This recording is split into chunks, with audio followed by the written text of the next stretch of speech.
Okay, we're live. I had something better to say, but I totally blanked out on what it was going to be. But we are in Job chapter 2. If you guys missed last week was an intro, and so please go back next week and watch the intro. This is what we're going to do to go through Job, because I know it's a long book and a lot of it is just dialogue of he and his friends arguing.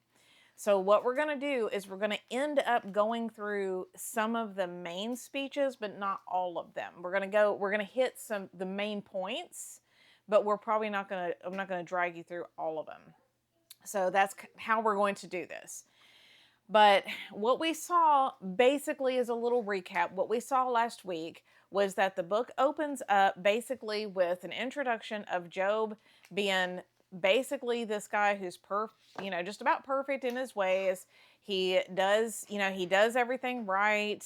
He is, he has a good relationship with God. He truly fears and reveres God. And he makes sacrifices for his children just in case they have sinned along the way. He tries to really mind his P's and Q's, and he's truly a righteous man. So Satan has a conversation with God. God starts the conversation because he asks Satan, he says, where have you come from? It's like, basically, what are you doing? What are you up to? And Satan says, from going to and fro around the earth, looking to whom I can, devour. He doesn't say that part. That's in Peter, I think. But looking around the earth. So it's the Lord who poses the question, have you considered my servant Job? And Satan basically says, he says the only reason he loves you is for all the stuff that you give him. That's the only reason that he cares about you at all. I mean, you take this, you've got a hedge of protection around him. You take the hedge away and he'll curse you to your face. So Satan's accusation is that Job only loves God because of the gifts that God has given him. And so he's like, that's the only reason he respects you at all, is because he gets stuff from you. You take those things away and he'll curse you. So the Lord gives him permission to basically take everything he had away, meaning his livestock, and he was extremely wealthy. His livestock, his servants, and also his children, his 10 children, which that's the part that most people have a really hard time reconciling, and I completely understand. Completely get it. We talked about it some last week, so I'm not going to belabor the point, but we talked about the fact that even children are a gift, and they're not really ours. They are a gift. We are we're given stewardship of children, and we have the blessing of having them, but we didn't create them. We didn't knit them together. We didn't make their bones and their nervous system and their hearts function and all that stuff. They have been given to us for a season, and we have a very heavy responsibility to steward them well. So we went a little deeper into that last week, but for now, that's kind of the recap. So we're going to do chapter 2 this week. Well, we're going to do 2 through either 4 or 5. I can't remember. But we'll get there. So chapter 2, verse 1. Again, there was a day when the sons of God came to present themselves before the Lord, and Satan also came to present himself before the Lord. And the Lord said to Satan, from where do you come? So this is a second time. So the sons of God, which is some sort of group of powerful angels, Satan is among them. He has access to heaven for right now. He's got access to heaven, even though he's fallen. He's in rebellion and he's fallen, but he still has access, okay? And the Lord says to Satan, from where do you come? And Satan answered the Lord and said, from going to and fro on the earth, and from walking back and forth on it. Then the Lord said to Satan, have you considered my servant Job, that there is none like him on the earth, and a blameless and upright man, one who fears God and shuns evil, and still he holds fast to his integrity, although you incited me against him to destroy him without cause. So Satan answered the Lord and said, skin for skin. Yes, all that a man has he will give for his life, but you stretch out your hand now and touch his bone and his flesh, and he will surely curse you to your face. So basically, what he is saying, the Lord is basically saying he still has faith. Even though you incited me against him, he still has integrity and faith. Like it didn't work. See, he said he didn't work. He's still holding strong. See. And so Satan basically his rhetoric. Did you say I might have that in the end, after he lost like his children and everything, he worshipped. He didn't sin. I don't know, just to keep her up to date. Yeah, that was his response. His response was worship. His response at the end of that. Thank you for reminding me. His response at the end of that was to worship. Yes, and he says, "Naked I came from my mother's womb; naked will I go. Blessed be the name of the Lord." Well, we'll go on because we're gonna. No, thank you. I appreciate that. Thank you. And the Lord said to Satan, behold, he's in your hand, but spare his life. So Satan went out from the presence of the Lord and struck Job with painful boils from the sole of his foot to the crown of his head.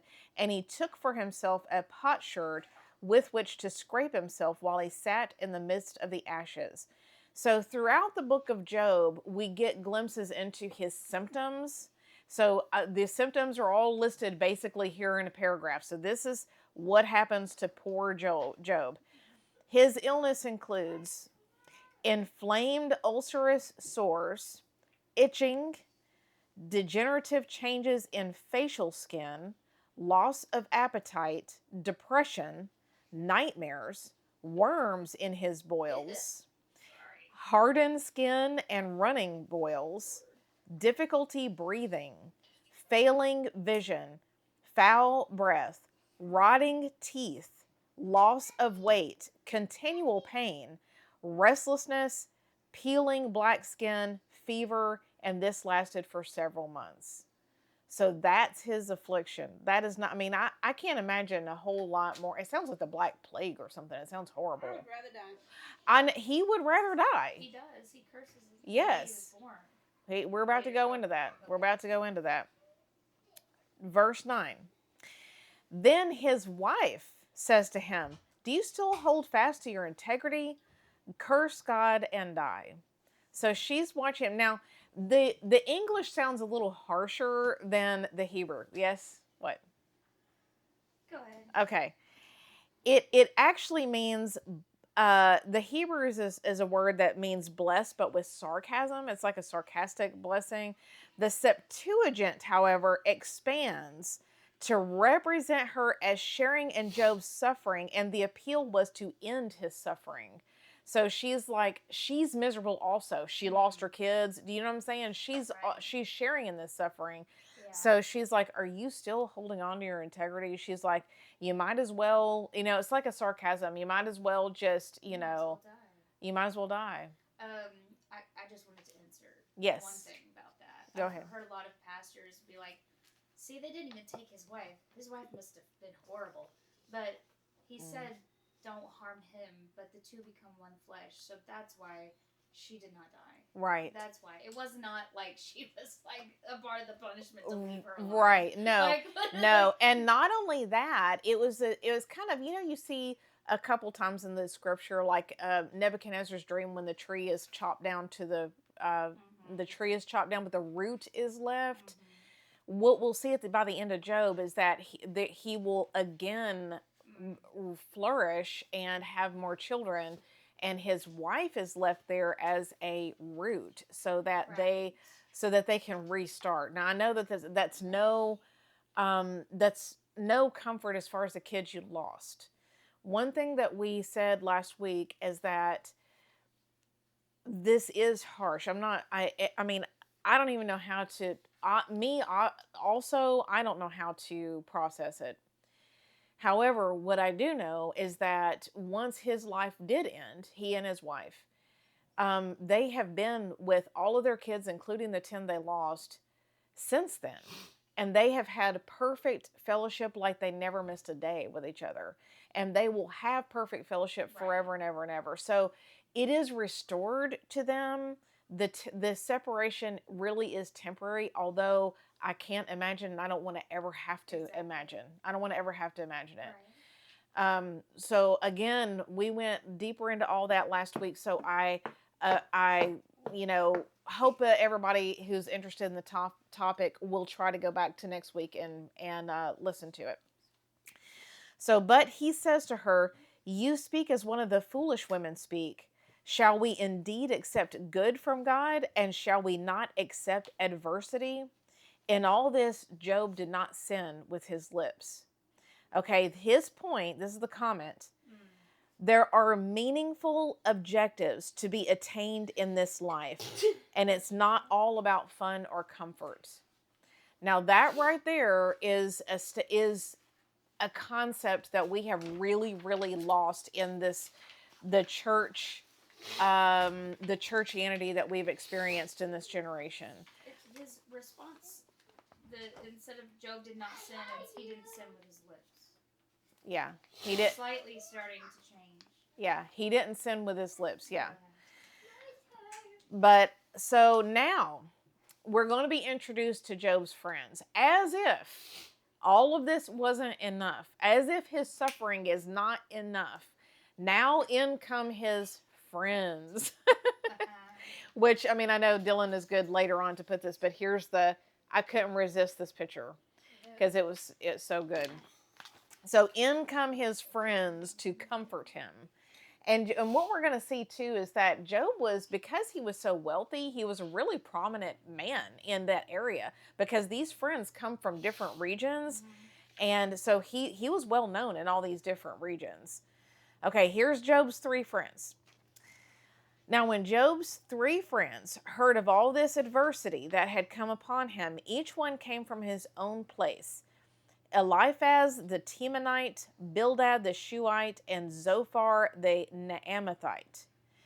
Now, here's kind of the rundown on who the friends are and kind of their basic, kind of their basic role in this. Eliphaz is an Edomite name. Edomite comes from the line of Esau. Teman was in Edom.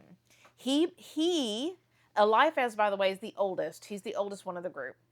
He bases his arguments on his own experience and observation. His basic argument is that Job is suffering because he has sinned. That's going to be Eliphaz's argument. Like Job has sinned, that's why he's suffering. Now, Bildad, here's friend number 2. Shua was a location probably named after Abraham's youngest son. He rests his argument in human tradition. Job is a hypocrite. Bildad's going to basically say he's just a hypocrite. He's just pretended all this time to be some good righteous man, but he's been lying. Now, Zophar, Naamah, or however you say that, was probably a Judean town. He bases his argument on assumptions about human merit versus orthodox dogma. Basically, Job is a wicked man. Okay? So, sorry. So those are the 3 friends, and I took the liberty of kind of and Dylan, again, will put this in later in the YouTube, the little pictures, but I have like pictures that because I'm a very visual person, so we'll have pictures as we go along to sort of try to keep up with who is who, okay? So, for they had made an appointment together to come and mourn with him and to comfort him. And when they raised their eyes from afar, they didn't recognize him. They lifted their voices and wept. Each one tore his robe and sprinkled dust on his head toward heaven. They sat down with him on the ground 7 days and 7 nights, and no one spoke a word to him, for they saw his grief was very great. So 7 was the statutory time for a funeral. So they're basically mourning with him as if they're at a funeral. One of the reasons why this packet is so thick is because anyway, this picture turned out way too big. Anyway, it's a whole page. Job. This is my picture for Job. Forever and ever throughout this book, we're gonna try to use the same pictures, okay? So that we can keep. Well, you guys, Job is not. It looks like it, but I don't know if it is. I think I would have recognized it if it was Da Vinci, but anyway. All right. Here we go. After this, Job opened his mouth and cursed the day of his birth. And Job spoke and said, "May the day perish on which I was born, and the night in which it was said a male child is conceived. May that day be darkness, and may God above not seek it, nor the light shine upon it. May darkness and the shadow of death claim it, and may a cloud settle on it. May the blackness of day terrify it. As for that night, may darkness seize it. May it not rejoice among the days of the year. May it not come into the number of the months. Oh, may that night be barren. May no joyful shout come into it. May those who curse it curse the day. Those who are ready to arouse Leviathan." Okay, that is probably referring to a custom of sorcerers who claim to make a day unfortunate by arousing the dragon asleep in the sea. So this whole book in Job is very poetic, which is why I'm gonna add some comments in because of the tricky language translations and there's such poetry and stuff. We're gonna. Well, how else can you describe what you're going through without being poetic? Exactly. I mean, there are no words. They sat there in complete silence for 7 days. There are no words. Wow. Which you were in another room, but that was the time of a funeral. Mourning was 7 days. So his friends were mourning as if they're just at a funeral. When they saw him, they were just like, they couldn't believe he was not dead. You know. I know.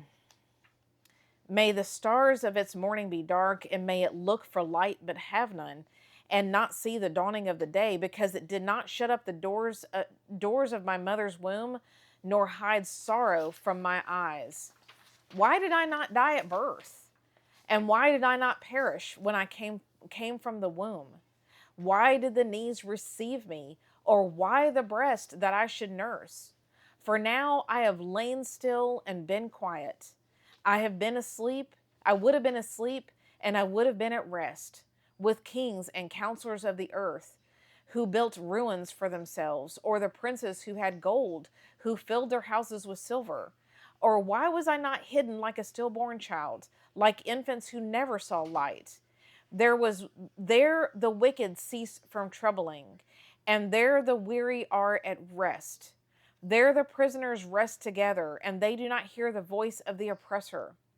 The small and the great are there, and the servant is free from his master. Why is light given to him who's in misery, and life to the bitter of soul, who long for death, but it does not come, and search for it more than hidden treasures? Who rejoice exceedingly and are glad when they can find the grave. Why is light given to a man whose way is hidden, and whom God has hedged in? For my sighing comes before I eat, and my groanings pour out like water.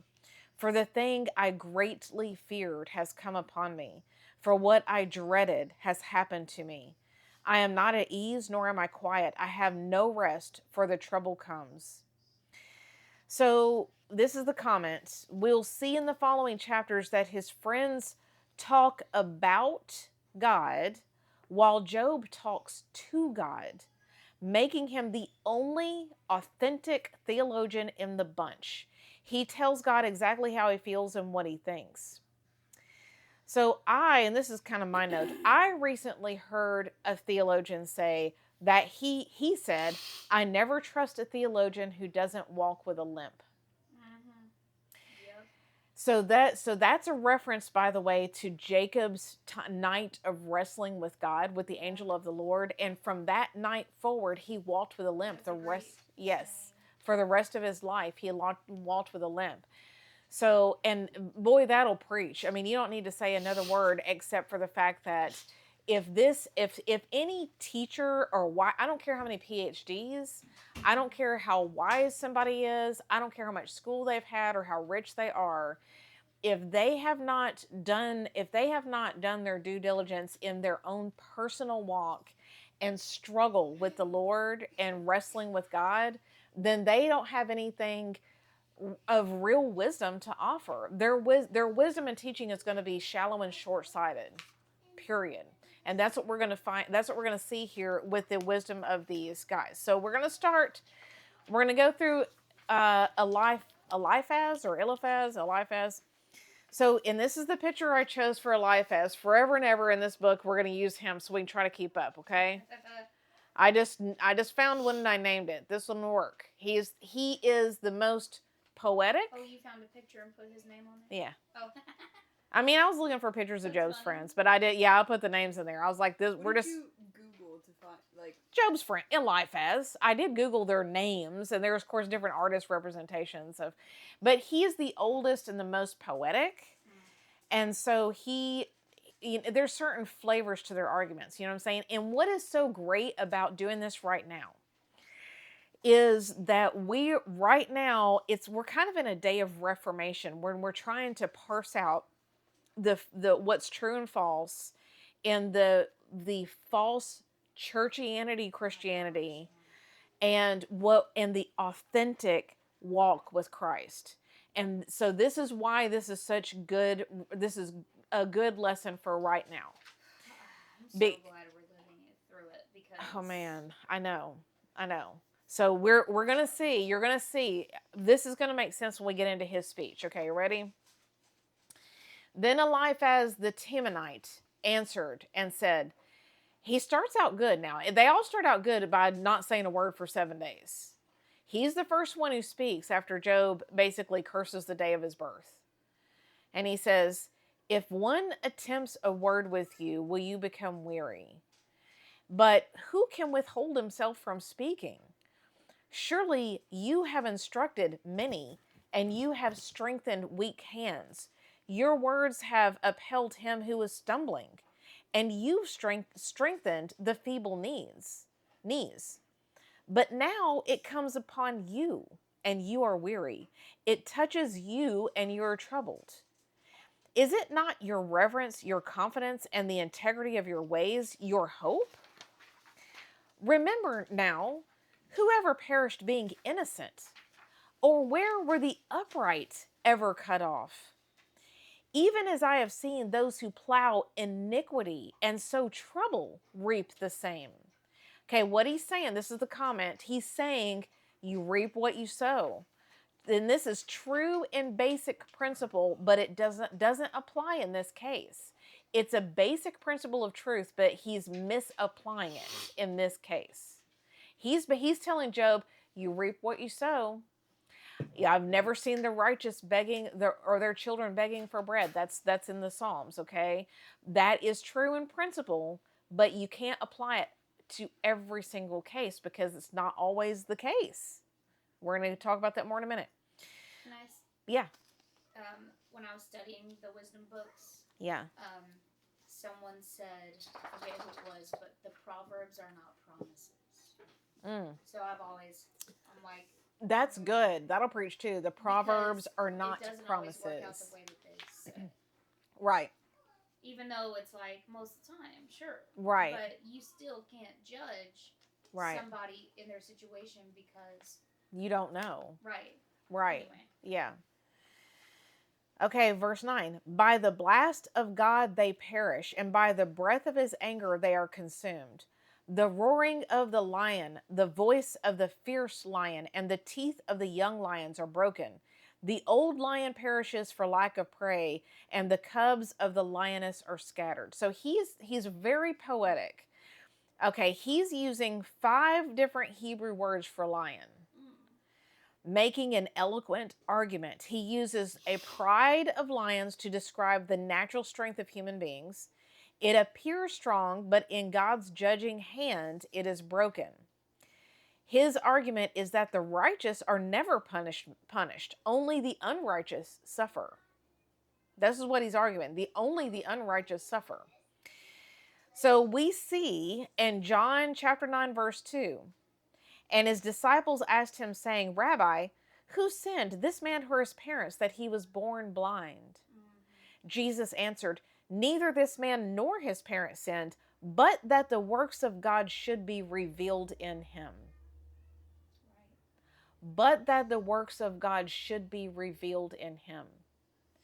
The Lord's main purpose in our trials, whatever they are, most of us don't know anybody who suffered like this, and I pray to God that we never know anything like this, okay? But this is written down for our learning, right?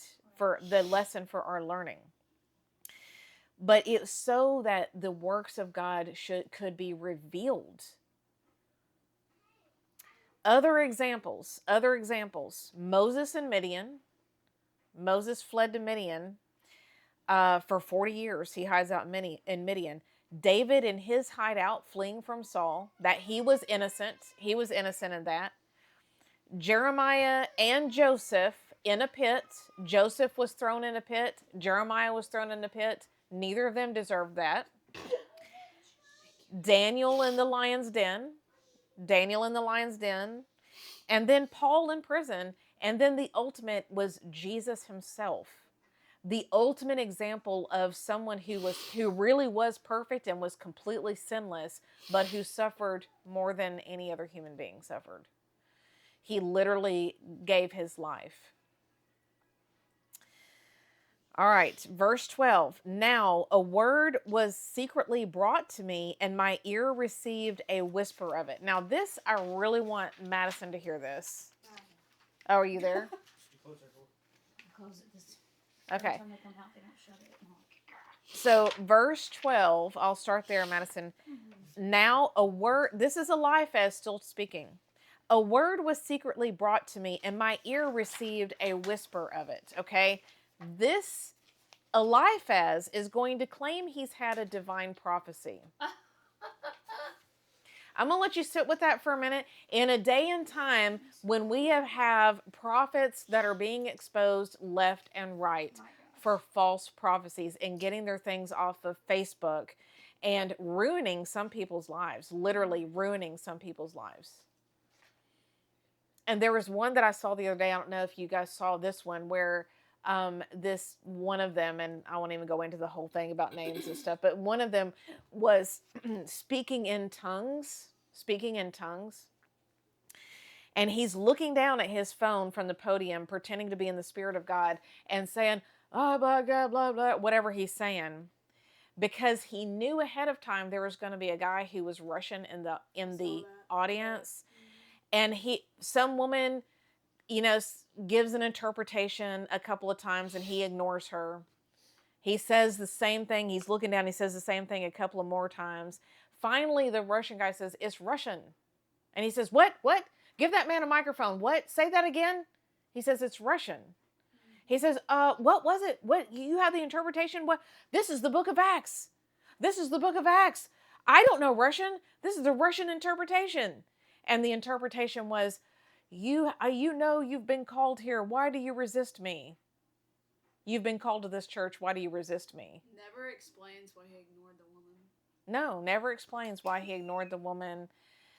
It just goes to show the interpretation was a lie too.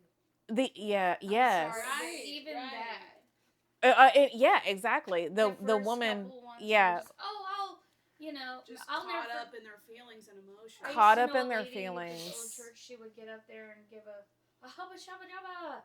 Yeah. And then give her own interpretation. Yeah. And then she cussed me out on the phone. It was me. I wonder what that was interpreting. She didn't know it was me. I was working at Papa John's. And she came Oh. to pick up her pizza. I was like, hello. Wow. That's love when that crazy. Yeah. I'm going to ask you about that later after we're off there. Anyway, okay.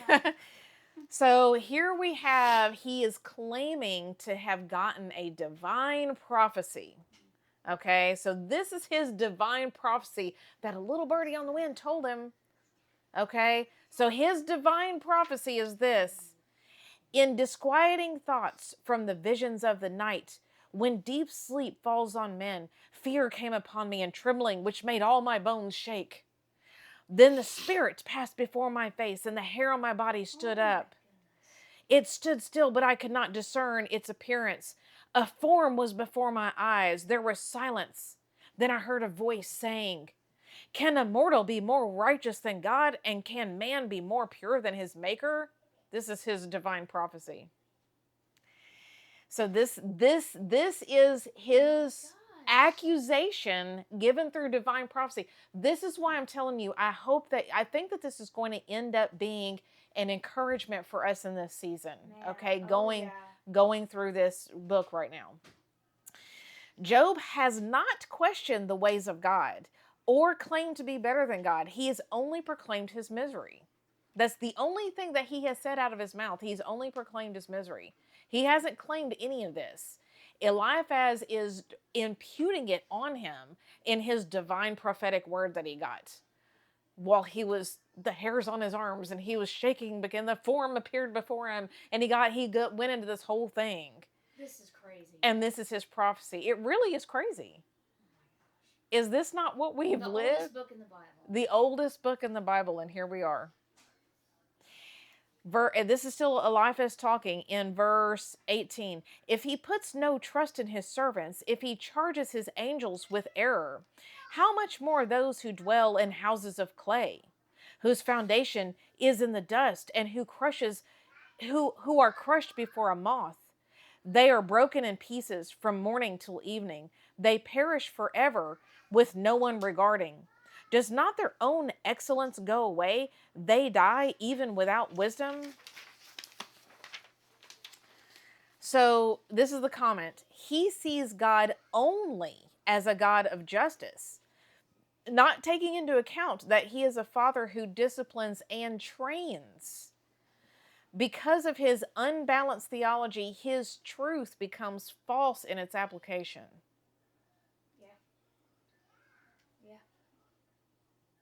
It wasn't that he said anything exactly wrong. It's that it was partial truth. Right. And partial truth becomes false. He didn't consider at all. And you can see in that that he doesn't even really know God at all. He didn't see God's wisdom. He seek his own wisdom. His own wisdom. Own experience, and not what does God think. And you can tell that he hasn't had his own night of wrestling with the Lord. Which that is, it's a gift of God, really, because he only does that to those to his own children. He only does that. He only disciplines and trains his own sons and daughters. He doesn't do that to people who just, feel like they have it all figured out and they know everything. Eliphaz, he's pretty certain that he knows everything. So he's not even looking for anything deeper than that. Okay. This is still, chapter 5, this is still Eliphaz. Job is chastened by God. Call out now. Is there anyone who will answer you? And to which of the holy ones will you turn? For wrath kills a foolish man, and envy slays a simple one. He's saying that Job is vexed and jealous. This is his accusation. It's so poetic. That's why I'm kind of simplifying it. Wrath kills a foolish man, and envy slays a simple one. So Job, you're just vexed and jealous. That's crazy to say. For one, like this guy, the audacity to be the first one to speak. After I can't. No. Right. Also, wouldn't that have called for the jealousy prior to all of this mess? And he was rich and yes. Oh yeah. He's really only projecting his own jealousy because he's been jealous of Job this whole time. Whoa. Good call, Mariah. Good call. See that. Yeah, they've all been jealous of Job. So now they're kind of in a way gloating, like he's finally got his. He's finally been brought down from that high horse. This is gross. It really is gross. This is making me mad. It really is gross. Poor Job, man. This is just And like, poor, Sorry about that. it's awful, man. This whole thing is awful. Okay, it gets worse. I've seen the foolish taken root, but suddenly I cursed his dwelling place. His sons are far from safety, and they are crushed. They are crushed in the gate, and there is no deliverer. Here's the comment. This is a low blow. He's suggesting that the calamity that happened to his children is somehow Job's fault. That's low. That's the implication of that is like, I mean, it's only the wicked whose children are crushed, Job. I mean, it's gotta be you. Like, I mean, that it's just awful. It is. I feel so bad for this man. Because the hungry eat up his harvest, taking it even from the thorns, and a snare snatches their substance. For affliction does not come from the dust, nor does trouble spring from the ground. So he's saying trouble comes from sin. His logic is very short-sighted. Okay? Right. Verse 7, yet a man is born to trouble as the sparks fly upward. But as for me, I would seek God, and to God I would commit my cause. It's just so arrogant. I'm sorry. I can't. Who does great things and unsearchable, marvelous things without number. He gives rain on the earth and sends waters on the field. He sets on high those who are lowly, and those who mourn are lifted to safety. He frustrates the devices of the crafty, so their hands cannot carry out their plans. He catches the wise in their own craftiness, and the counsel of the cunning comes quickly upon them. They meet with darkness in the daytime and grope at noontime as the night. But he saves the needy from the sword, and the mouth of the mighty and from their hand. So the poor have hope, and injustice shuts her mouth. Behold, happy is the man whom God corrects. Therefore do not despise the chastening of the Almighty. For he bruises, but he binds up. He wounds, but his hands make whole. He shall deliver you in 6 troubles. Yes, set in 7, no evil shall touch you. In famine he shall redeem you from death, and in war from the power of the sword. So basically, Eliphaz is saying, I'm sorry. It's just, she's just so cute. Okay. No, anything to talk when she's not supposed to. I know. Eliphaz is saying, just give up and confess, and God will forgive you. God is good, Job. You just give up. Give up and confess your sin. God's good to forgive. You shouldn't despise his chastening. This is manipulation. So manipulative. You see this still to the, oh my gosh. And why? Has the man not suffered enough? Why say that? You know what I'm saying? They've been talking about Job behind the scenes. Cat's been making these faces. You know what? If it's gonna bunny trail Okay, off, comment. I don't want it. No. Up, here we go. Speaking to the Here we go. Say it with your chest. Taylor, go ahead. I'm not disagreeing that what he's saying is absolutely disgusting.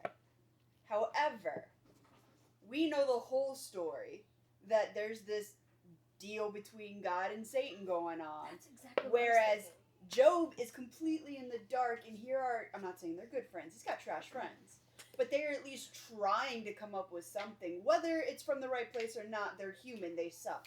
It's also However, No, but it's he's being totally manipulative. But it's the routine of normalcy. Normally, It's this human. would happen. They're being human. This You would have what a bad day, you exactly- come to This your would friends be and you truthful write. in a normal scenario. No, not he's lying. This guy's being Yes, manipulative, but it would happen in a normal series. Right. So No. it's clear that he may not have it. He did And we not should be advise learning God on from- these things. But this is the one that I was wanting to ask you about because he's not really saying anything wrong. Exactly. Because But he's Job, using and truth we're all to sinners. So he's for using it to manipulate, though. is Right. he manipulating though? Yeah, Or is he he's just- Like, He's there's- definitely I turning the guess, knife. Can we say that he's jealous of Job? I don't know. Oh, Like, he is. I You mean, can. it looks He like is. how? It definitely looks like What do you he's mean? jealous. Are we reading the same book? Are you not listening? You're thinking in your head. You're not listening.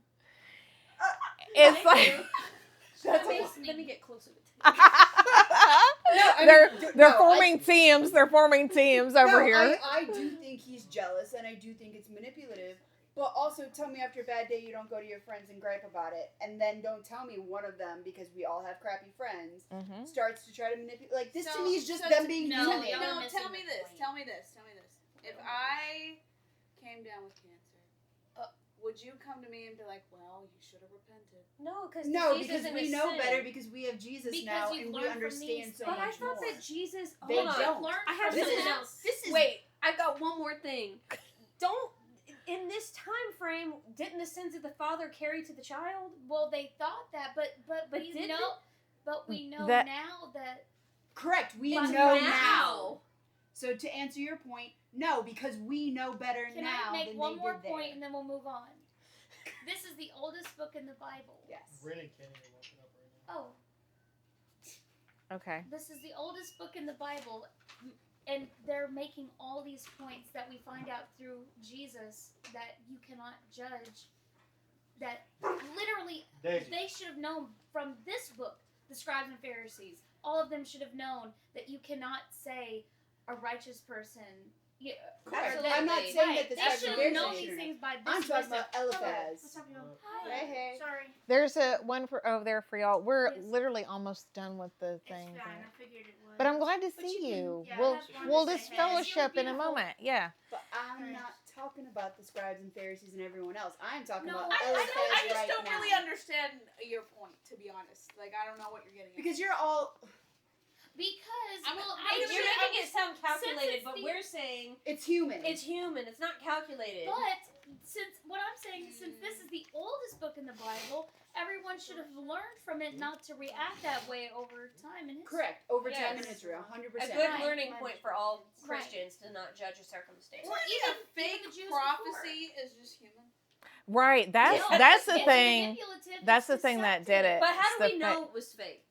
Bro, No, I do what do think you that's mean? fake. How do I'm you not know it standing was with fake? you You on think that of- one. so- Because it was Correct. okay. All I can answer that. We know I it. am listening. We know it was. Listen, we know it was fake because in the beginning of the book, the Lord Himself says Right. that Job really was innocent. Okay, so we know that that word from God was false. Well, yeah, that was, right? How would he get a word from God that says this when it's When God that's a line Himself that's and false? and how later do we know that it on. wasn't about him though? Okay, later on at the end of the book, we haven't gotten there yet, but later on, God is going to call this guy out by name.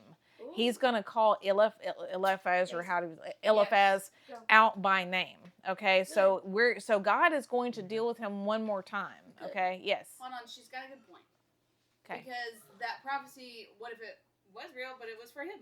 Yeah, he seems so. But The he thing- was so self-centered that he was like, "Nah, it could be me." The Oh. thing that seems strange is like he's so like self-righteous is the right attitude in this, and so it's like that's why I'm like, does he have the audacity to lie when he's this self-righteous about someone else? That like the That is character a good point. to me was like maybe it was for him. I don't know. We have to keep going. All right. We're either way, Chapter either 5, way, verse lessons to be 20. learned. 5:20 is what we're in. Chapter 5, verse 20. 2 pages from the end. Yeah. All right, so Well, never mind. let's start with 21. Okay. This is still Eliphaz's speech, okay? You shall be hidden from the scourge of the tongue, and you shall not be afraid of destruction when it comes. You shall laugh at destruction and famine, and shall not be afraid of the beasts of the earth. For you shall have a covenant with the stones of the field, and the beasts of the earth shall be at peace with you.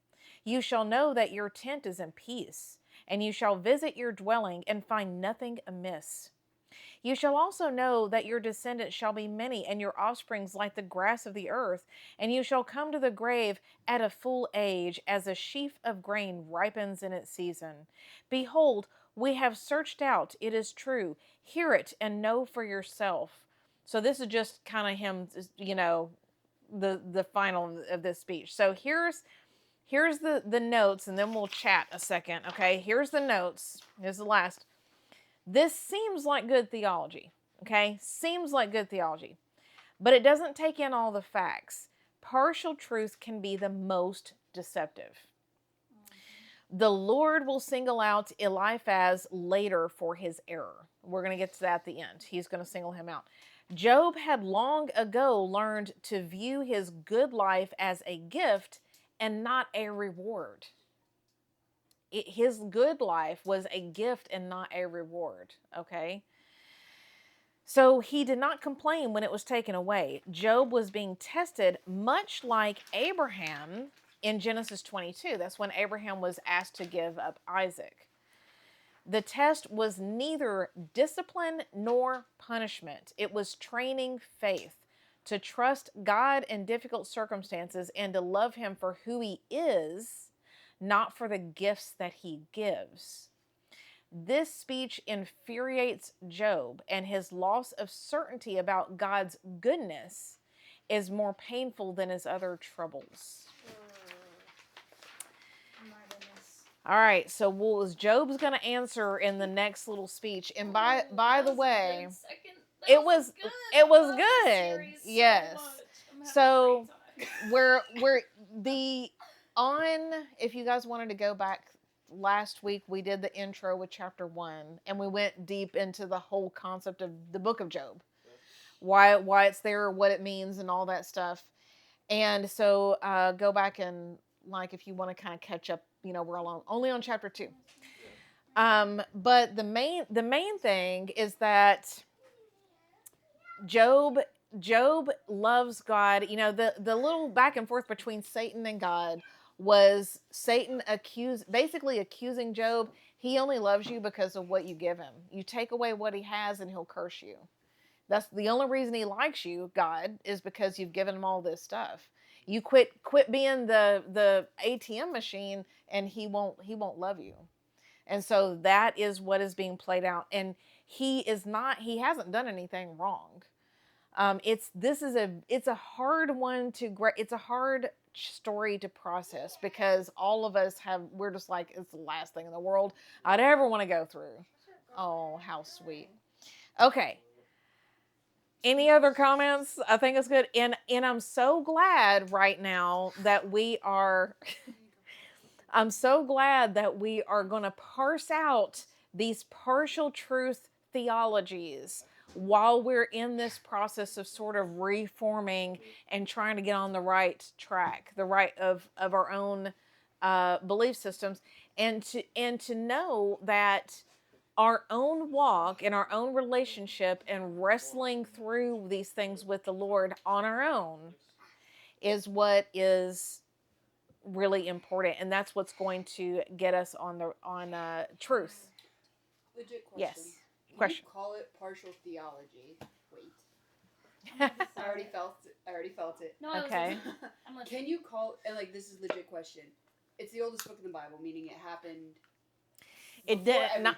No.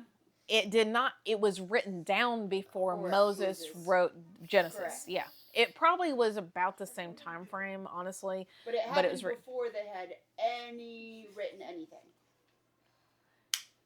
It's the oldest text that we have. I'm not saying it before anything was ever. It's of our canon. This is the only oldest text that we have. So written down before the Torah. Is it scribed. fair to call it partial theology when they didn't have everything?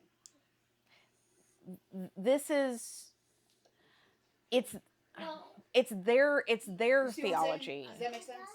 Well, it's a piece okay. theology, I think I know your question. There was a knowledge of the one true God, right, since Adam.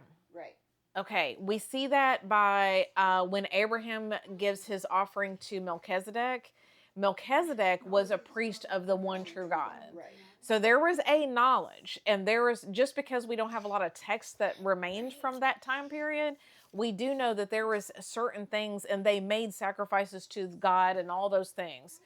When Moses came, he wrote down a certain prescription for it with the covenant and all that.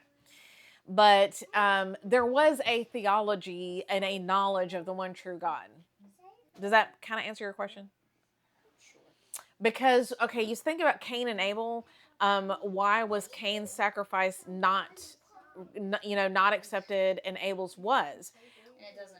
It doesn't really explain it, but it's kind of assumed that we know that there was a prescription that they knew about, Right. and Cain did not follow it, but Abel did. They knew about it. We just, do you know what I'm saying? Yeah. So. Yeah. Okay. All right. This will be good. We're not going to go through every speech in Job. We're going to hit the highlights. We're going to go through these friends, these three friends, and we're going to parse out the main points, okay? So don't worry that I'm going to bore you to death with every single book, with every single speech. We're going to go through the main points. All right.